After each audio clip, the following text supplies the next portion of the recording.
ભાવનગર શહેર પોલીસમાં ફરજ બજાવતા મહિલા પોલીસકર્મી સાથે સોશિયલ મીડિયા મારફતે મિત્રતા કેળવી સિહોરના જીગર ચાવડાએ દુષ્કર્મ આચર્યાની ફરિયાદ નોંધાઈ છે.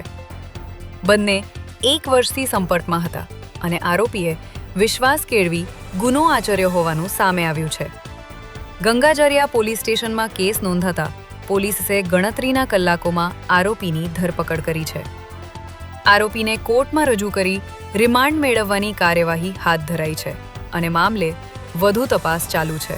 ગંગાજળિયા પોલીસ સ્ટેશનમાં દુષ્કર્મની ફરિયાદ એટ્રોસિટી સાથેની દાખલ કરવામાં આવેલી છે, જેની હકીકત એવી છે કે સરકારી જે કર્મચારી જે છે તે છે ઇન્સ્ટાગ્રામ અને સોશિયલ મીડિયાથી આ કામનો જે આરોપી છે જીગર ચાવડા તેની સાથે તેને પરિચય થયો અને મિત્રતા કેળવી અને બાદમાં આ કામના જે આરોપી જે છે જીગર ચાવડાએ તેણે દુષ્કર્મ કરેલું છે.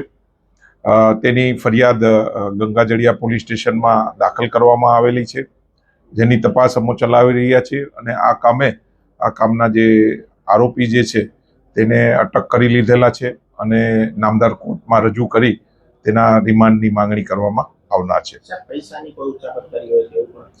હા, ફરિયાદમાં જણાવ્યું છે કે તેની સાથે મિત્રતા કેળવી અને પૈસાની બી ઉચાપત કરેલી છે તેવી વિગત ફરિયાદમાં છે. તેના જ કામે આપણે આરોપીને લઈ અને નામદાર કોર્ટમાં રિમાન્ડ લેવાની કાર્યવાહી હાલમાં ચાલુ છે. હા, એટ્રોસિટી કારણ કે જે ફરિયાદી જે છે તેઓ એ સમાજના છે જેના કારણે એટ્રોસિટીની બી કલમ લાગેલી છે. Thank you.